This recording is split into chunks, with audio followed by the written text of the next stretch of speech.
Hi there! Today I've got a special episode for you. I am joined by my dear friend Roeun, who's sharing her experiences with dreams, spirit visitations, and communication with loved ones who've passed on. And yes, at some point we may have digressed and talked about the movie The Sixth Sense. Unlike the guest I had on my previous podcast, Tea with Intuitives, Roeun doesn't work in the spiritual field, and that's completely intentional on my part. I wanted someone who isn't a professional psychic or spiritual practitioner to share their story because it shows something important. Psychic experiences aren't reserved for experts or a spiritual elite. You don't need to work in the spiritual field to trust your intuition or notice signs from the unseen. And I want to let you know that if you understand French, I did have an interview with a different person that is not a spiritual expert on my French podcast, and I will leave the link in the show notes. But today, Roeun shares her encounters with ghosts, ancestors, premonition dreams, astral traveling, street paralysis, how to help spirits stuck on the earth plane, and also how to speak to spirits so they don't bother us. And as you listen, you might realize that you have had similar experiences, even if you won't dismiss them as your imagination. Roeun is someone I find truly magical after years in the corporate world, including working in tech at Google in the US.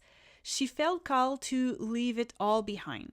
It took some time for the synchronicities to line up, but eventually she made a bold move, relocating to South Korea to teach English. And so today she's joining us from her home in South Korea, just a 13-hour time difference from me here in Canada. Welcome to Mystical and Practical, the podcast that demystifies the soul's journey, the spirit world, and spiritual practices. I'm Millie Guidance, a past life psychic, certified Akashic Records reader, and channeling coach.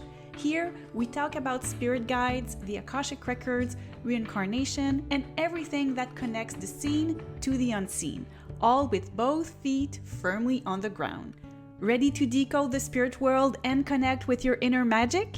Let's jump right in. Roeun, we are here because you've told me a few of your stories with spirits and with ghosts and with dreams and your intuition. People that know me can always say, "Oh, Rowan, she's the one with the most vivid dreams," or like they're just so wild and but also so fun and like I'm in a different dimension. Even as a kid, I've always had these kinds of dreams. And I always thought, actually, when I was a kid, I thought everyone dreamed like that. I didn't know. Yeah. Yeah, I didn't know until I was, maybe high school or I don't remember when, but I think I had my first astro uh, traveling experience that I can remember was sixth grade. When I was in sixth grade, I was in camp. I was in the woods and where I could see my body and I'm floating and I'm like, oh wow, this is so fun. Of course, I didn't think I didn't know. Just thought it's fun, as a kid. And I didn't think it was scary either. I didn't at all. But I must say, I must share, like I did have a lot of scary dreams in my younger years, mostly like high school and early college days. I had so many scary dreams and I had sleep paralysis pretty frequently, like almost weekly. Wow. Um, but now I don't. I don't get them at all. And when I have dreams, or that when I remember my dreams, I they're not as scary. But I always feel like my dreams are very telling. This was, I don't remember the year, but probably early 2000s when I had a cousin who passed away and she was really young. She was in her early 30s at the time and she was healthy and but I had a dream about her and she at the time I was living in California and I live in Central California and she was in Northern. California, and we didn't see each other much. I was young. I was in maybe a freshman in high school, or maybe younger, eighth grade, probably. And she came to my dream and she said, "Hey, can you take care of my daughter?" And I just thought that was the strangest dream. And then like shortly after, I heard she got really sick. And the fact that the last time I saw her, she's just this young, healthy, Yeah. early 30s. That's really young. And I didn't think anything of it. But when I saw her, like she was already in the hospital and she looked completely different. And I didn't really understand what was going on, but like she was pretty much transitioning. When her dad passed, her dad was my mom's oldest brother.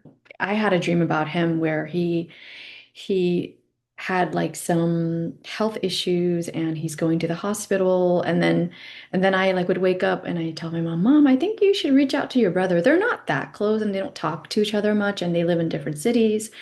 And she's like, "Why?" And I said, "I don't know. I had a dream about him. I think you should." And he wasn't well.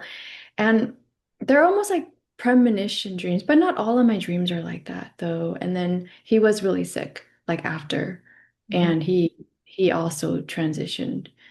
And these were when I was eighth, ninth grade. Like I was pretty young. Wow. And it's as if their future selves are coming into your dreams to pass on a message. And that's how we could call it premonitions. But I'm feeling more like time is so fluid that their Mhm. future selves are like, okay, we need to warn Rowan because she's able to have these kind of dreams and tap into this and remember, and she will be able to either pass on the message or take action on it. Yes. I don't know. Do you have those dreams? Do you I get this feeling? don't have dreams like you do with ancestors or premonitions. I mean, I did have dreams with my dad, certain dreams that were more than dreams, that he was really visiting me in my Okay. dreams.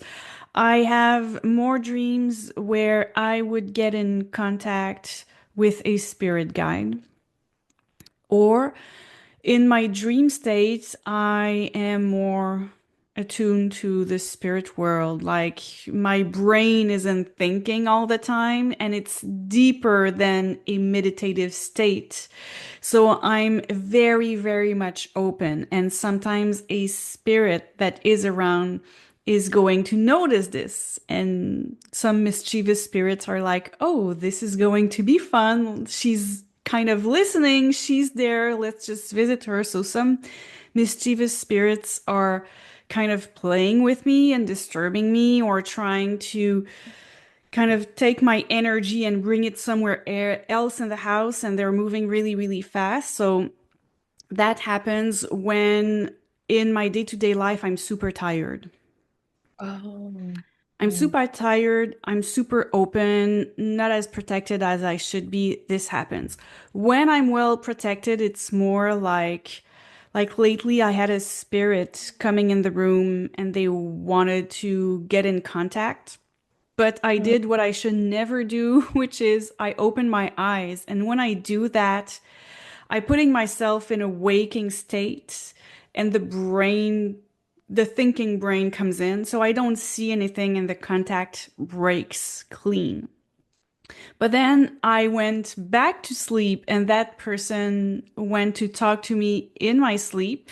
And we were Mhm. just starting the conversation, but there were renovations down my street and big, big trucks came in. So that woke me up. So I was kind of hoping that the spirit would come back, but we did not get the end of the conversation, in my opinion. But what happens when we dream is that we go back to the astral plane. So there's kind of a silver thread Mhm. that we're always linked to our soul, but our soul is traveling, talking to spirit guides, talking to our spirit teams, soul family ancestors. So there's a lot happening, and we don't always remember about it when we wake up.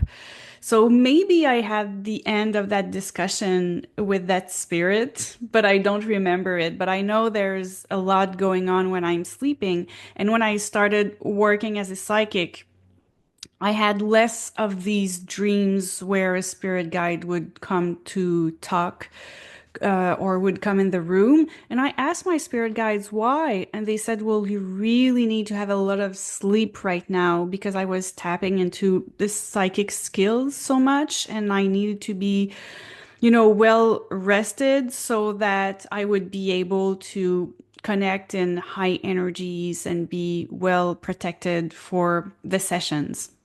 Sometimes I wish I have the power where I can just like show what saw, felt, and everything. It's a lot of times, at least the human language, is really hard to articulate like what was felt.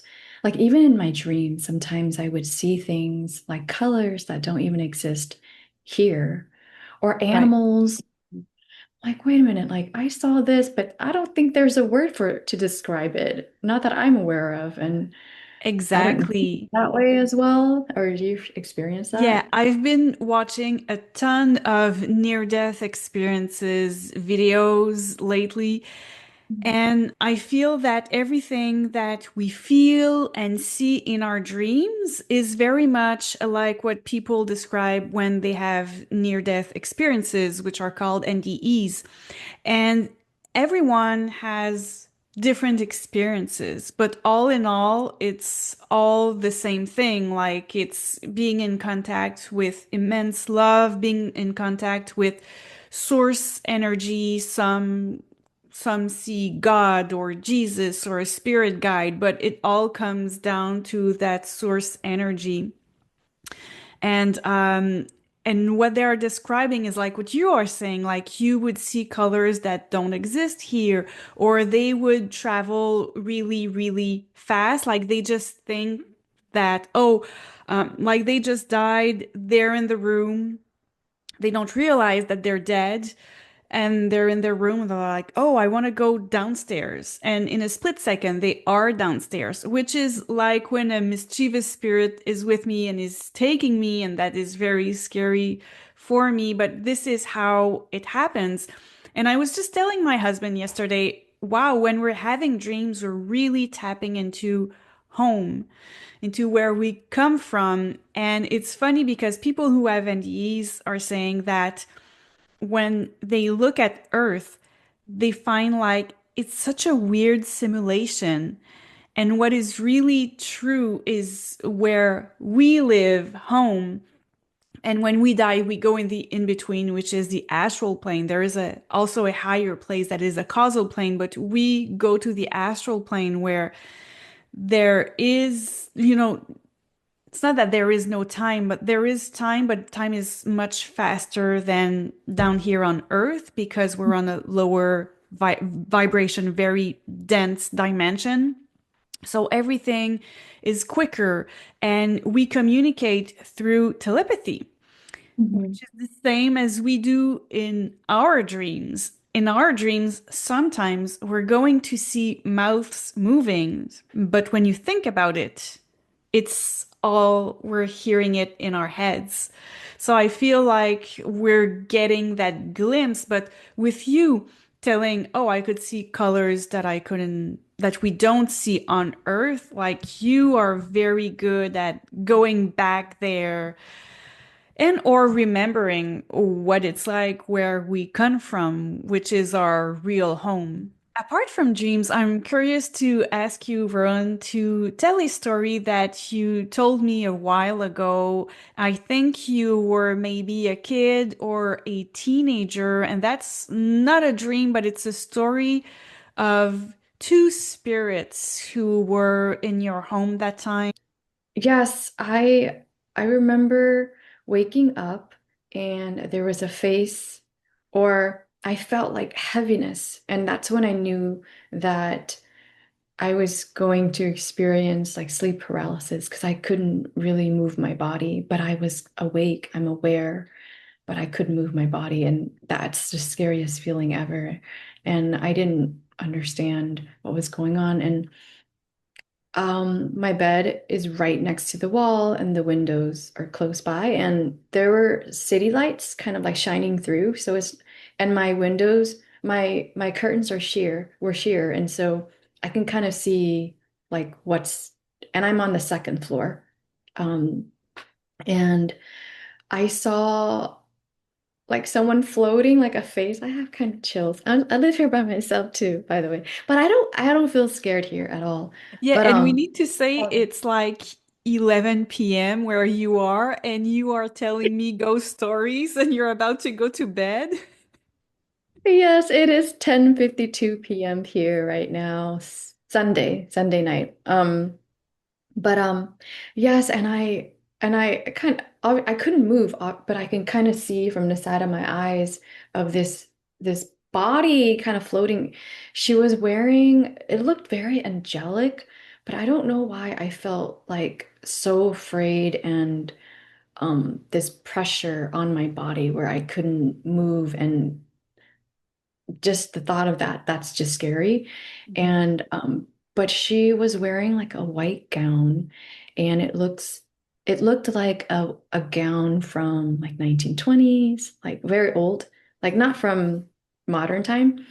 And um she was just kind of floating up, like, and then you can see her face. And then I said, "Oh," and then in my mind, I'm speaking to her and saying, "You need to leave. You gotta go. You gotta go." And I was kind of being aggressive. And the more aggressive I got, she like got she like her face got bigger and like she like zoomed into my window and I felt more pressure. And then I started calling on my grandma, my mom's mom. And I said, please, grandma, help me. I'm so scared. I don't know what to do. And like, I was young and I didn't know. Anyways, and then it just kind of like went away. But then when it came up, like her silhouette, um, I don't know how to describe this, but like when you have a piece of paper and you burn it and like the flames all Yeah, around it, yeah, like so, like there were the red, I mean, she's not in flames, but like the outer, um, like her like an aura. outline of her, it's like kind of burned. Okay. Like, and then she kind of like flew away. And as soon as she like went further, I felt the lift off of me, like Mhm. the pressure.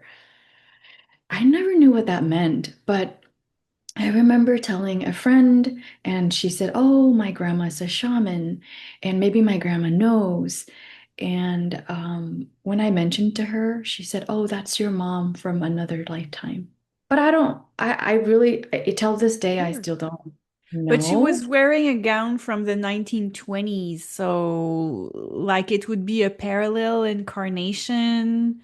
It's really weird. And she didn't, I mean, she's blonde. She's not of Asian descent, from my understanding, like from what I remember. Yeah, well, that's not a problem because we incarnate in all cultures around the world. Say we're men, women, I gay, remember. trans. We go through all of that to have a very good, potent experience of what life on Earth is. So that's possible. But you're saying a gown from 1920s. So the only way that would be possible would be your mom having parallel incarnations that kind of a bit overlap. Um, and also, the other thing that I find strange that she would say that is, how would your mom won't have a good energy around you if she's your Right. mom, if it's the same soul, if she's Right. your mom in this lifetime, I find it odd.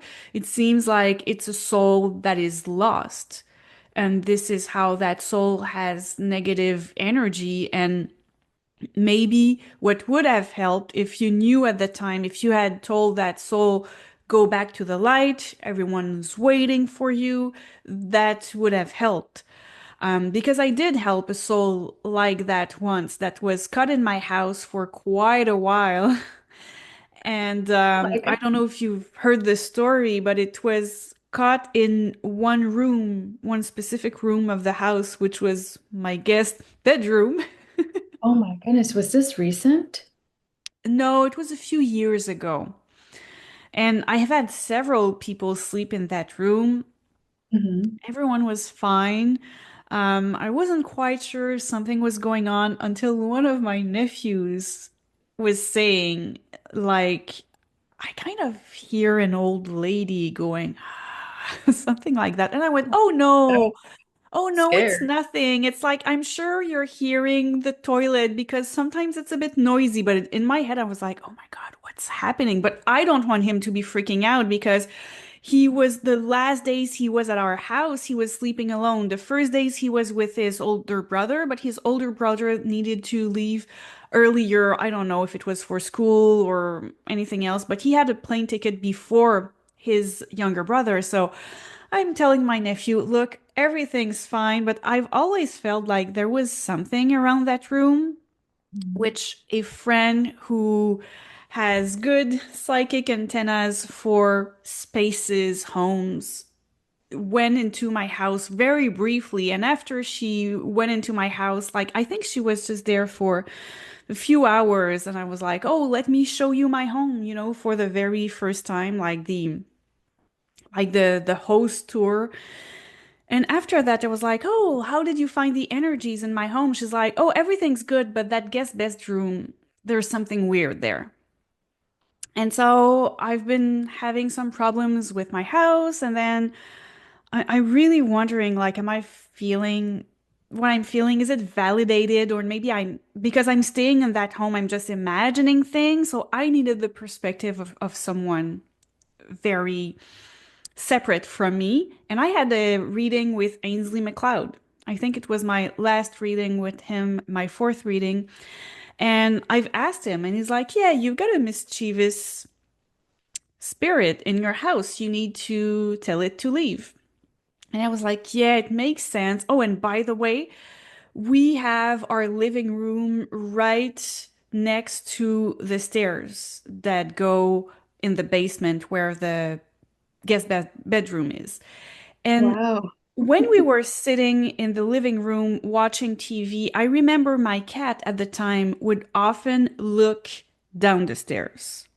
And sometimes I would hear the stairs crack, and I was like, is she seeing something that I cannot with my regular eyes? But Oh then my Ainsley God, that's so MacLeod confirms, scary. and Uh-huh. I'm like, okay, one day I'm all alone in the house. It's daytime. I wouldn't do that at night. I would be too scared. I take my sage and I sage the house away. And what I do is that I start here in my office where I feel really comfortable, secure. Like, this is where I do my readings. It's good vibe here. So I start saging. And so I do all the first floor. And then I go downstairs and I finish with the guest bedroom. And my intention is really to pull that spirit away. So during all the time that I'm saging, I'm telling the spirit, like, you don't belong here. I want you to get out of my house. And because Ainsley MacLeod had told me you need to be very direct and firm, and I'm scared, I'm like, I'm a bit mad and you need to leave. And so I'm getting to the guest bedroom and I'm like, I'm bringing that spirit up with me. And then I open the door and I'm super scared and nervous. And because I was saging so much, and next to the door, like the front door of my house, there is the fire alarm. And of course, it goes on because I was saging so much, Oh my smoke in God. the house. So I'm super scared, nervous. I open the door, but then the alarm goes off. And I'm Mhm. like, oh my God, the neighbors, it's so loud. The neighbors are hearing this, and I'm feeling uncomfortable, like with my sage and the door open, and I'm screaming. So I'm feeling very self-conscious. So I close the door. So maybe I just opened the door for a few seconds, which isn't a lot. And then I'm done, and I'm like, okay, I'm regrouping myself. And then I go on with my regular work day. I didn't have any readings that day, by the way. I wouldn't do that on a reading day. And then I noticed that my cat is sitting in front of my front door or my entryway. I have a small entryway, and Mhm. she's just always looking that way. And my cat spent the entire day just looking that way, didn't move. I'm like, Wow. I am stuck with that spirit. That spirit is still here. My cat never acts like that. What the Mhm. heck is this? And so I texted my friend with the good antennas that told me like something fishy is going on in your guest bedroom. And I'm like, the spirit is still here. What do I do? Like, this is not my area of expertise. This is the first time this is happening to me. And Mhm. just by explaining what happened to my friend, I realized that I didn't go at it the right way because my friend asked me, how does the spirit feel right now? And then I tapped into the spirit really easily. And I realized, well, she's so scared. She doesn't know what to do.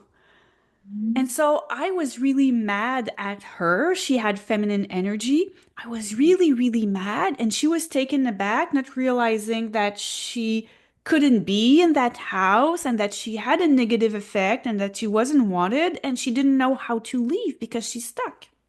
She's stuck kind of between earth plane and astral plane, and she doesn't really know what is going on. And I'm making her realize that she's stuck, that it isn't normal that she's still here. And so I'm like, oh no, I went Hey. at it the wrong way. So what I did is that I spoke to her really gently and I took the time to explain, look, all your soul family and your spirit guides are there in the light that you can see when you look up. So look up with me, you can see the light. Everyone's been waiting for you. They've been waiting for you for a really long time. So what I'm going to do is that I'm going to open I'm sorry, my cat is making some noises. Hello. She's Kimchi? been having fun. Okay, come and sleep with me. There we go. Is this kimchi? It's Kimchi. I think I Oh, can show her. kimchi. There she is. Hi. Hello, Kimchi. Kimchi. No, she's I very, love the name, by the way. I mean, she's kimchi licking her is. butt. Sorry, everyone. Sorry if you're watching this on Spotify or YouTube. Um, so yeah, so I explained to her very gently, and I said, I'm going to open the door. Mhm. And once my door is open, I want you to leave, and you will be able to leave and go back to the light. And when I opened the door and she left, I felt the energy become so light, like, and I felt a lot of calm and peace, and my cat just ran away. I don't think I've ever had that kind of experience before in terms of like having to lead someone to go. But um, when my stepfather passed, he passed in 2011. I would see him so often. He would, wherever I go, I would go to my place and I'd see him. Like, I'll wake up and I'll see him in the backyard, like next to the doghouse, and just kind of like roaming around and like not wanting to leave. Like, there's this sadness. Like, I feel because again, we're not speaking like the way we're speaking now, like through voice. It's just all in our, so I can feel what he's feeling, and he just didn't feel good at all to leave. And I think because he kept coming around so often, I remember in one of my dreams, I said, I think you need to go. You need to go and not worry about us. And I think after that, like, I didn't really see him anymore. Hmm. I saw him so often when like, during the times when he had just passed or transitioned. And the first day that he transitioned, I went to stay with my mom because I knew was really tough for her. And I slept with her, and we were sleeping on the ground. I don't know why we did that, but it was in September, and it was pretty hot in California. We had the screen door closed, but the inside door open, so you can feel the air from outside come through like at night. And at night is pretty cool. And it's nice to like uh turn off the AC and have like fresh air come through. And I my mom says she's been seeing him because he had just passed. And she said, I saw him. He came to the house, and and she's so afraid. My mom is so afraid. She's like, I told him to leave. I don't want him to come because I'm scared. Don't come and haunt me. And I said, Mom, I don't think he's haunting. I think he's just visiting because you're his partner for all these years. Like, Mom, you need to relax. I think she was just stressed at the time too, and losing a partner, and because he was sick for a while, and we knew that he wouldn't make it through for those months. And because a doctor gave us a notice too, like, hey, he has 6 months to live, but he actually passed in 2 months. And so my mom was like those two, like, couple of months, she was really preparing for him to go. And but also she was just under a lot of stress, and I think she was just like not well. And but she was so afraid, and that's partly why I went to be with her too, because she was so afraid. But that night when she finally fell asleep, I was kind of drifting off to sleep, but I'm still kind of awake because I'm also, it had just happened, and I'm also staying. When I sleep at a place that's not my home, I always kind of have a difficult time falling asleep the first night. I don't Mhm. know if that's like you, or Yeah, I'm I'm a bit like that too. because and also I was sleeping on the floor, and it was kind of uncomfortable, but I I was kind of drifting off to sleep, and then I woke up because I heard the wind, and I didn't see the door moving, but I heard the door shutting. Oh, I have chills right now again. But and I felt like this cold, like I've never felt this kind of cold before in my, like, chills to my bones. And I'm like, oh my gosh, something happening. And I like froze because I'm also scared. I'm facing her. The door is behind me. I'm facing my mom, and she's like asleep, like in deep sleep. She's snoring. And I'm like, oh my gosh. And I was so afraid to move because I feel something behind me. It's just, and my whole body is just super cold. And I felt my body like lift. And oh my gosh, I'm even cold right now talking about it. And then like my body like moved toward her. And then there's this whisper in my ear, so clear. It says, take care of your mom. And Mm. it was him. It was him. And then suddenly, like, the coldness like just left my body slowly to my feet. And then I felt like a cold area at the end of my feet. And I felt this present watching us, me and my mom sleeping. And I couldn't sleep. But like, I wasn't scared, but I was more so of like, oh, I didn't expect that to happen, that's not normal. But I wasn't like afraid of him. I didn't like my mom, she's afraid. But I told her the next day, and she's like, I bet you anything it was him. It was really him. I said, oh, I'm Oh sure it was yeah. him. Oh And then yeah, after, of course. and for months, I dreamt about him, and he would come to my place, like wherever I went. Right, even when I went to my cousin's, he was there. I'd wake up to like get water, and then I would like see him around, like his present around, and I keep saying, and I keep telling him like, hey, I don't know why you're still around. Like, you need to go. Mm. So that was kind of like a send off.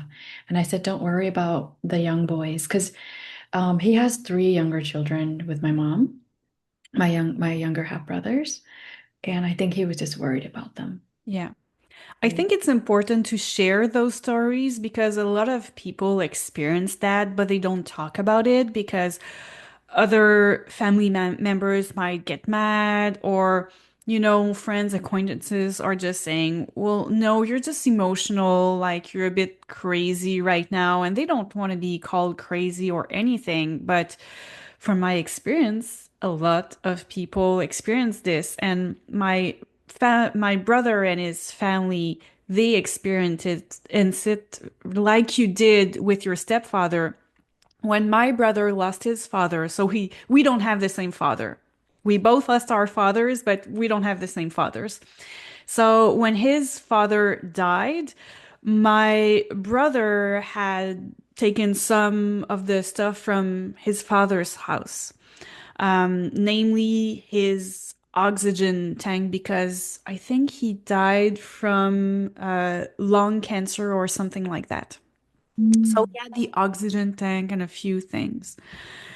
And one night, my brother is asleep, and like you said, like you were against your mom, so he was spooning my sister-in-law, and at some point, he's saying, right now, my father is behind me. And she's like, what? She's kind of sleeping. And he says, my father is behind me and he's weeping.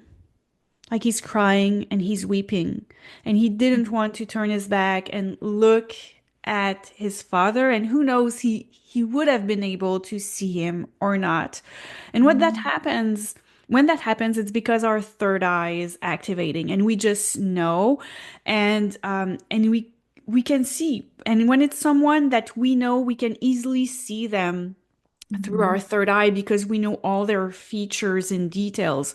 When it's a spirit that I don't know that comes and visits, sometimes I see very clearly, sometimes not that clearly. It's more energy because, Mhm. they haven't been incarnated on Earth for a while.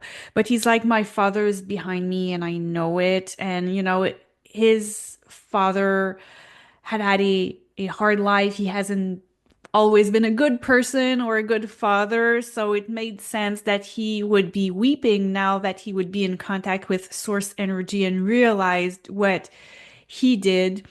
Even though my brother wasn't mad at him or anything when he died, he was like, it was what it was. And he remembered the good times with his dad. And so that happened. And on another night, my brother, it was late at night, and he was in the bedroom with my sister-in-law, and he told her something like, I'm going to get myself a cup of coffee or something like that. But it was something like, maybe it wasn't a cup of coffee, it was like 11 p.m., if I recall well his story. So he goes in the kitchen. My sister-in-law stays in the bedroom and she is seeing, oh, I'm sorry, it's the reverse. My sister-in-law goes in the kitchen. My brother is still in the bedroom.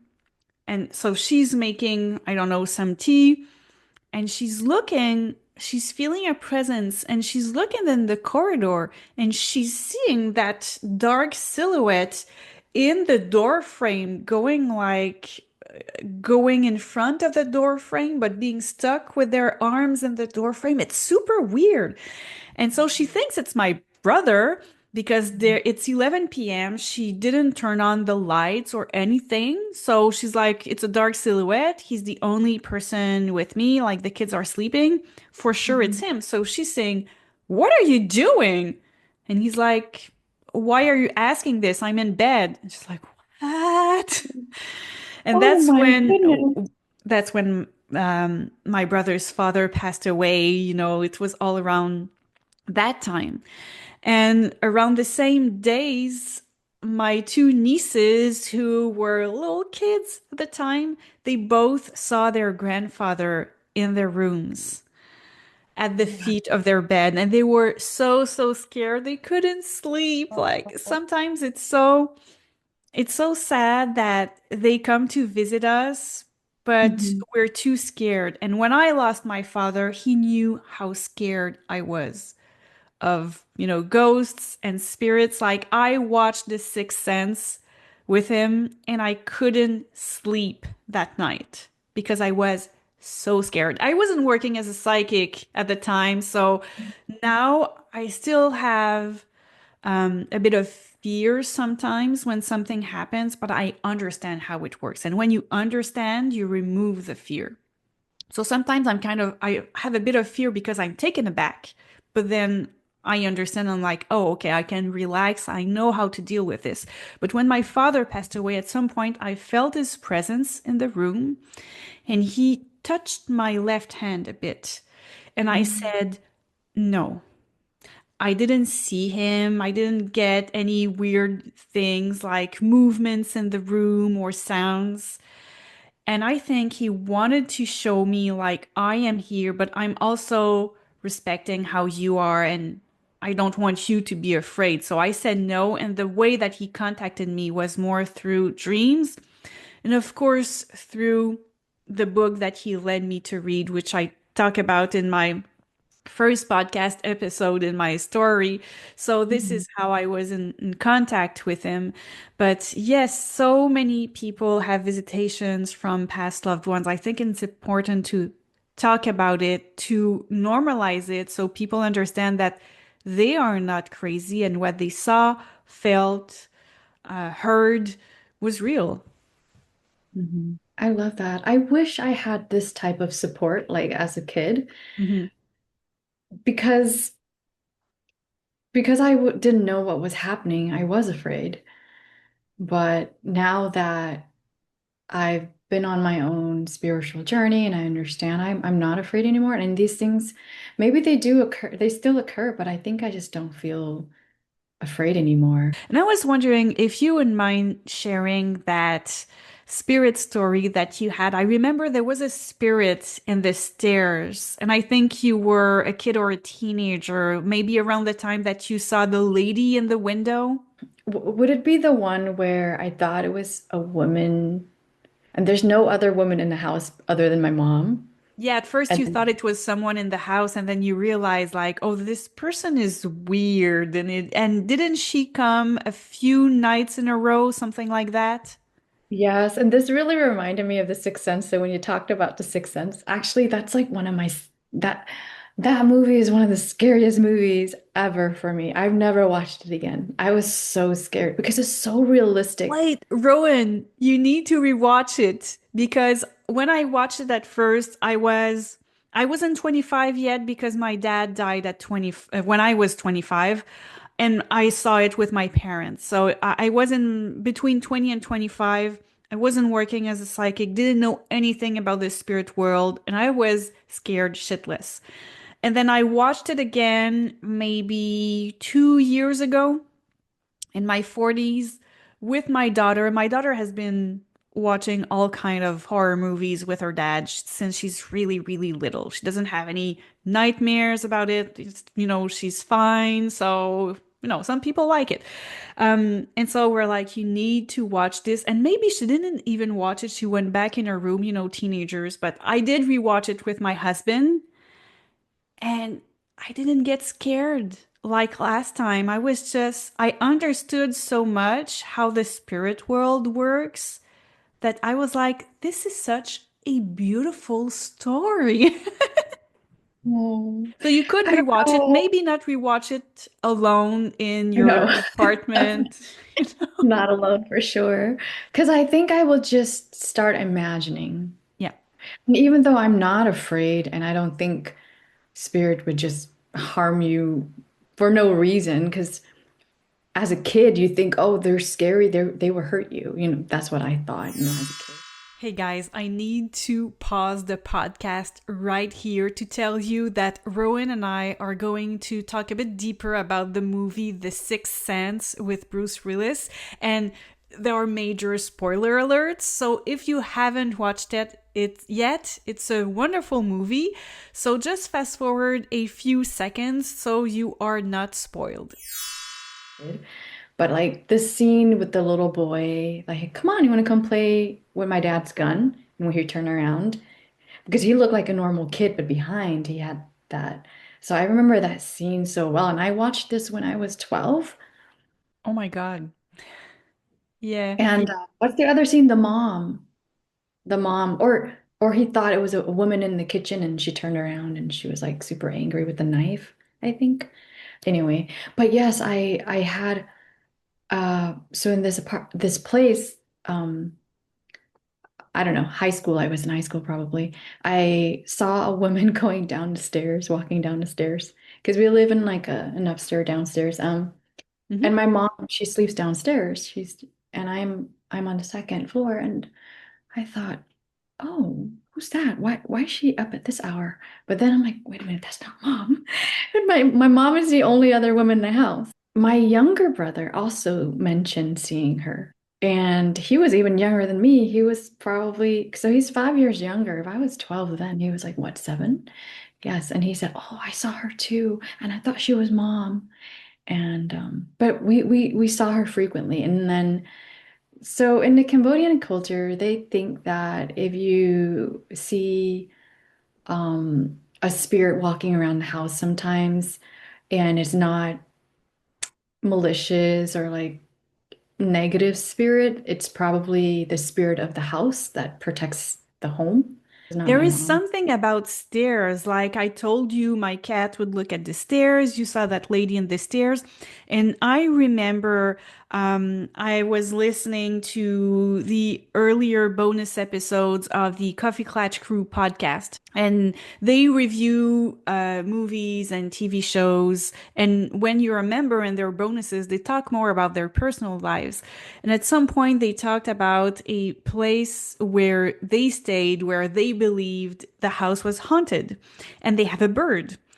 And when they Mhm. were watching TV, the bird would always like stop and look at the stairs, like there Oh, so was a presence there in the stairs. And also, if I remember well, like when they were asleep, they would see their bedroom door like open and close. Just a little bit, like a little bit of opening and closing, like a bit of funky things like that that would happen. But the stairs, like, so why do we see or feel so many spirits in the stairs? Is that a symbol or are they kind of like going up and down? Who knows? but I remember 2019, I was house sitting for a friend. I actually slept with the night light on for a couple nights because the dog just kept making very interesting noise and he only wanted to stay in her bedroom. I woke up because I heard the dog and also I'm not at my own home in my own space, so I'm uncomfortable and the bed was so high, I remembered. And um I felt like that same feeling like you're gonna have a sleep paralysis and like this pressure and coldness at the end of my feet.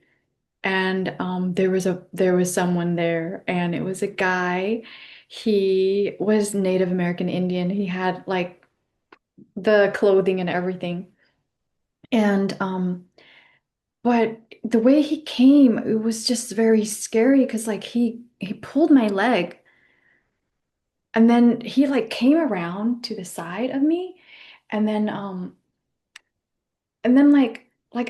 like everything felt like slow motion, kind of like when you're trying to walk in water, Hmm. but Yeah. in air. It was like weird, like a weird, maybe it's just like from the other side coming through to this side. Like there's a, I don't know. I can't explain science in that way or physics and metaphysics. But anyways, he like kind of jumped over me and then he just like disappeared through thin air to the other side of the wall. And then when he came back, he came to the side and then he turned around and he showed me the back of his shirt and he wanted me to get something out of it. It was bothering him. Whatever Okay. it was bothering him. And I I didn't know, but that's how I understood it. I obviously there's no communication, it's just feelings and thoughts. And I'm like, huh? And then he said, can you check your email? How do you even know emails? You're Indian. You're native. I'm like, he looked like he's from another time. Yeah. And but then the next night, I was so afraid to go to bed. But before I went to bed, I said, "Hey, I don't know what is going on.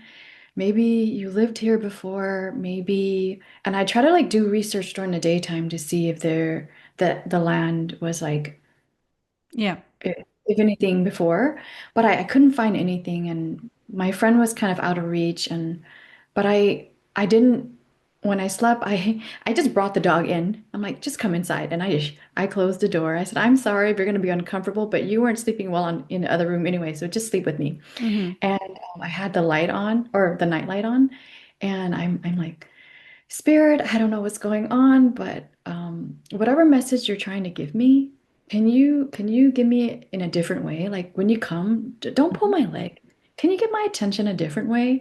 So I was like negotiating almost. But I feel like I've evolved. I've grown up so much in terms of like communicating with spirit, like from being so timid and scared and just so afraid and hiding. And now I'm like, hey, so like, what do you want? What do you want me to do? Like, can you approach me in a different way? Like, how But about did you you? see that Native American guy again after I you didn't said, "Hey, don't do that again. Don't pull my leg"? did not. I did not. And I said, whatever it was, like, I hope you felt better because I did look. I didn't do anything though. Like, but that was like the most vivid that I can remember that happened like in the last 5 years or so, I Well, think. maybe you took out something from, was it the base of his neck that something bothered him?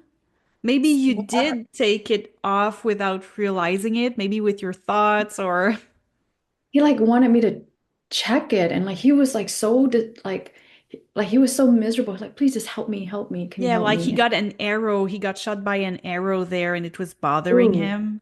I didn't even think of that. Or a gunshot if it was like, American people versus Native American, something like that. Okay, well, Rowan, thank you so much. I'm going to leave you now because it's almost midnight in Korea. Right, well, it's so wonderful to chat and catch up, and thank you for holding space and also having me here. Rowan, thank you so much again for sharing all of this with us. Thank you for your vulnerability, your stories, and your trust. These kinds of conversation really open doors and they help normalize experiences that so many people keep to themselves. And now I'd love to hear from you, dear listeners. What stuck with you the most in this episode? And have you ever experienced something similar?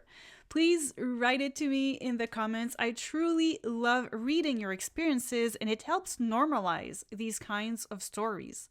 As always, thank you for being here. Take care. Bye bye. Thank you for listening to the Mystical and Practical podcast with Melly Guidance. If this episode spoke to you, please subscribe to the channel and leave some stars, a thumbs up, or a comment. It truly helps to share the podcast with other old souls seeking a deeper understanding of the spirit world.